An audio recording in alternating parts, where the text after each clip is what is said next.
Hi, I'm Arnie Skelton, and each week in this podcast series I'm going to offer you my top 10 tips on particular topics or themes that might be of interest to you as a teacher or manager or both.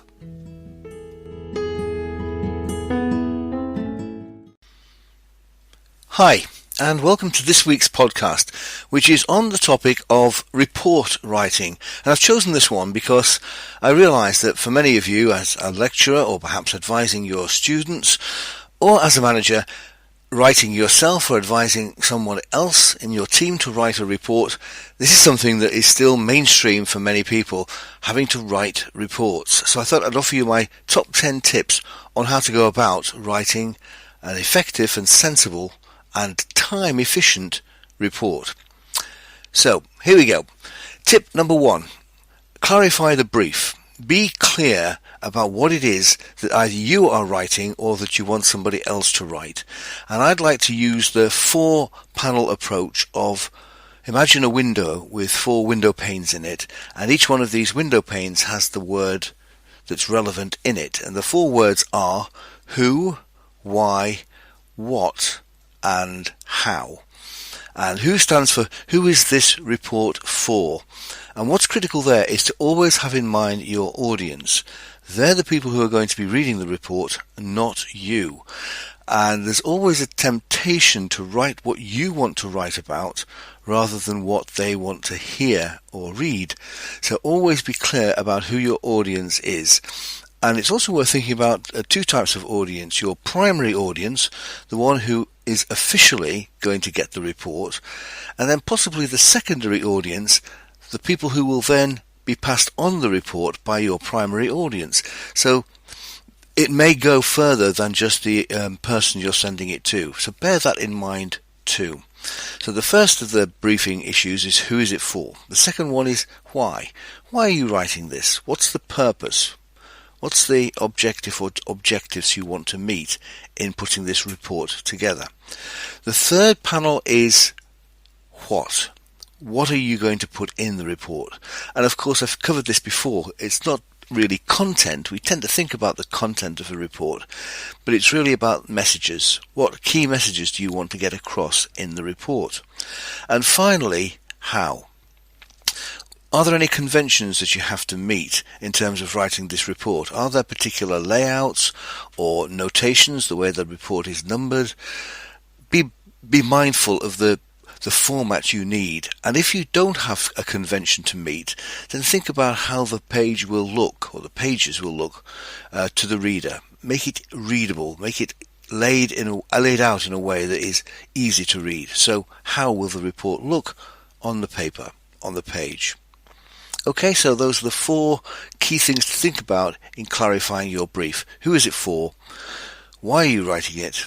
What are you going to cover? And how will it look on the page or screen? So tip number 2, mind map the content. Now, this for me, I'm quite old school in this way. I would do this on a sheet of paper because it's so flexible and fluid, but you can do it on the screen too.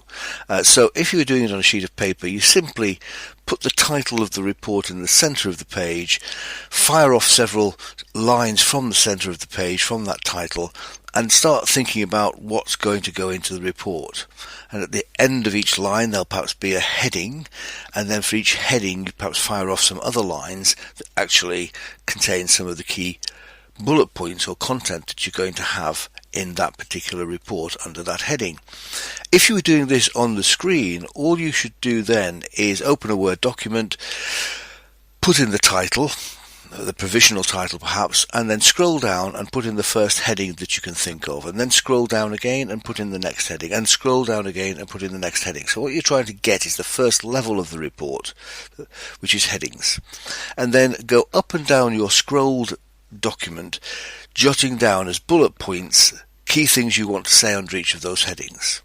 So don't get stuck on any one heading, just move up and down as ideas in your head come to you about what you might want to put into this report. So after, 5 minutes perhaps, you've got either on paper or on screen some bullet points under a number of headings, and you're starting to map out the content of your report. Then, when you finish that activity, go to each of your bullet points and use a device. And so if it's on paper, you can put a tick or a cross or a question mark. If it's on the screen, you can do the same, or you can highlight or use colour. And the idea here is, how ready are you to write up, if you had to write up now, how ready are you to write up each of those bullet points into something sensible? So, as you go back through your mind map or your list, what's ready to go now? What could you actually write now without doing any research? And then, what do you need to do some further research on? And mark up those bullet points. And then finally, what do you really not have much of a clue about at all, where you would have to do some significant research? So by the time you've completed step 2, tip number 2, you've not only mind mapped your main structure and content, but you've also evaluated it in terms of readiness to write. How ready are you to write each of those bullet points? That's tip number 2. Tip number 3. Create the headings into a Word document which has the clear space for the heading and the various bullet points underneath that heading. And now start to write up those as sentences. So each of those bullet points should connect to the other bullet points under that heading as a series of sentences and eventually paragraphs. So you're converting the mind map into the preliminary report. So what was originally headings and bullet points now start to become sentences and paragraphs. And in doing that, use plain English. And I'm going to say more about the use of plain English, effective writing, in next week's podcast. So if you're interested in how to write effectively, listen out for next week's podcast. So that's tip number 3. Tip number 4, arrange what you've now got, your sensible paragraphs and sentences, into a sensible structure. All you've done now is create a mind map of headings, each of which has got some sentences and paragraphs underneath it. Now you need to reorder all of those headings and paragraphs into a sensible structure. And for that, just simply think about a beginning, a middle, and an end. So which of the headings would go towards the front end of the report, and which would go towards the middle of the report, and which would go towards the end? Now that's very much a question of your personal choice, any conventions that currently exist that you have to meet, and the report itself. But in general terms, it's worth thinking of the following as being a useful structure. At the beginning, you perhaps need some introduction. You may need even a contents page to give people an idea of what's coming up. You may need to define some of your key terms, and you may need to outline the methodology you've used to create the content of the report. In the middle is where the main analysis and argument is presented. This is where the case is made. That's the substantive part of the report, in the middle. And there are all sorts of structures for the middle part. It could be chronological. What is the sequence of events that you need to consider? It could be the main point you want to make for an argument, and then the main point you want to make against a particular argument or case. So a for and against, or a pros and cons structure might work well in the middle. So then you move to the end. So your end would really typically conclude and recommend. So you need a section which concludes what you think of the analysis and evaluation you've done in the middle. What are your conclusions? And if necessary or required, what are your recommendations? And one of the things that's useful in your recommendations is to put in brackets after each recommendation the relevant numbering in the main body of the report that leads to that recommendation. So for example, recommendation number 1, put in brackets at the end of recommendation number 1 paragraphs 4.2 to 4.6, and that tells the reader where they can find the main argument, main case that supports that recommendation. So at the end, you'd probably have some recommendations. So tip number 4, make it a clear structure of beginning, middle and end. The next tip, consider how it looks on the page.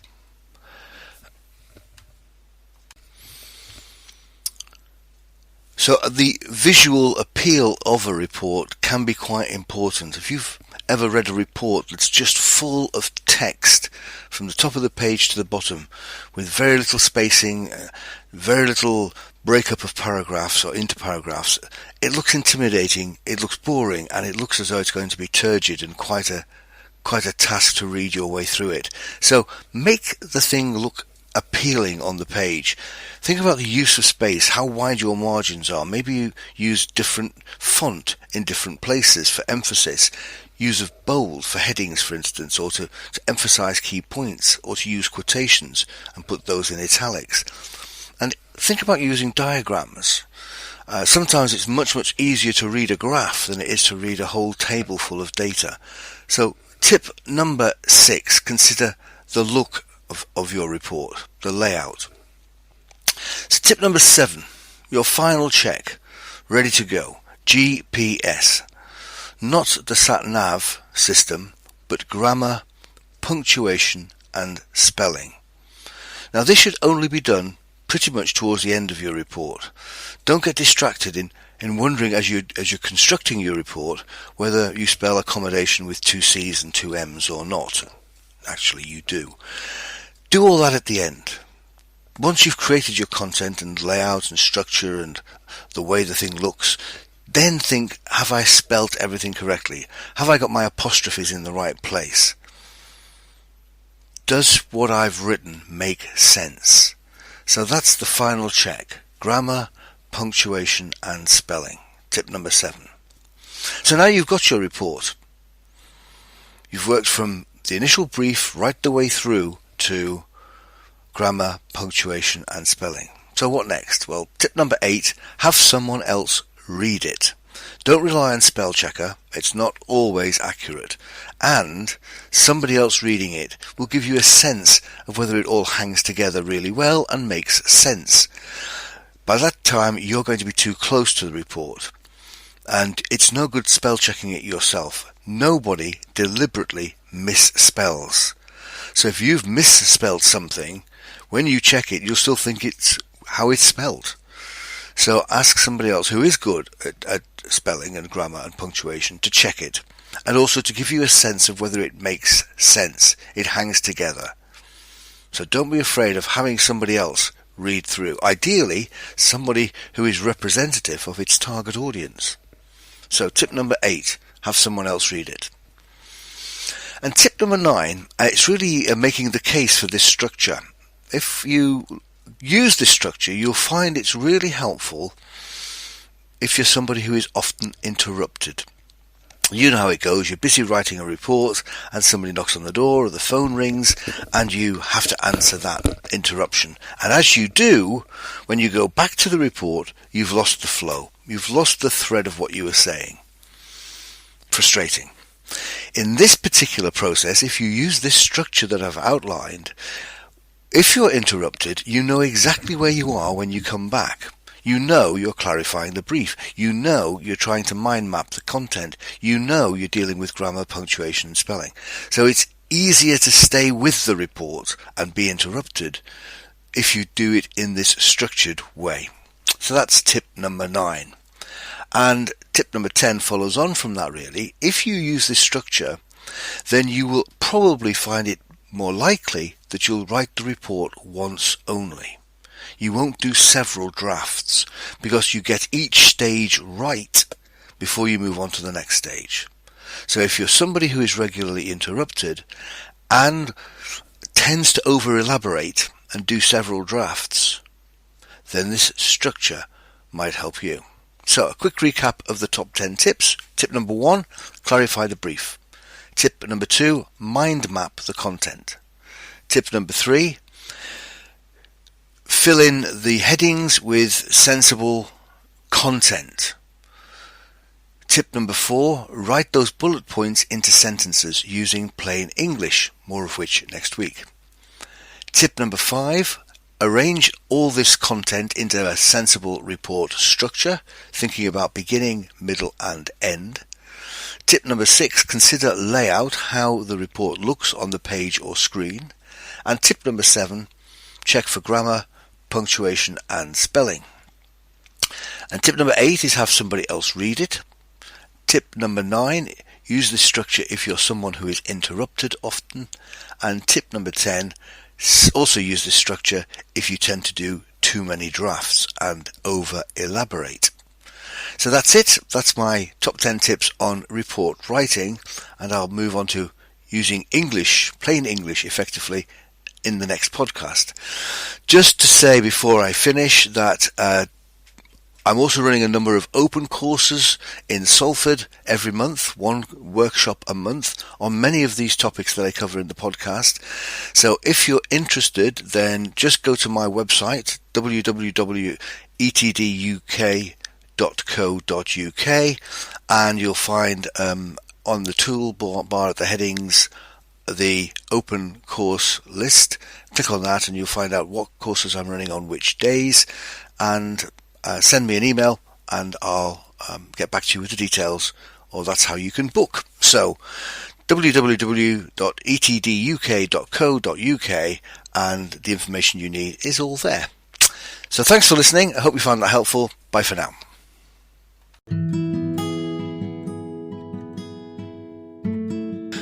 Thank you for listening. If you've enjoyed this podcast, make sure you subscribe. You will still get the podcast for free, but you will also get an alert to let you know when the next podcast is available. And please recommend the podcast to anyone else you think might like it and benefit from it. Also, I'd really appreciate it if you could leave a review and any other comment, because they'll help promote the podcast series on the relevant platform. So, bye for now.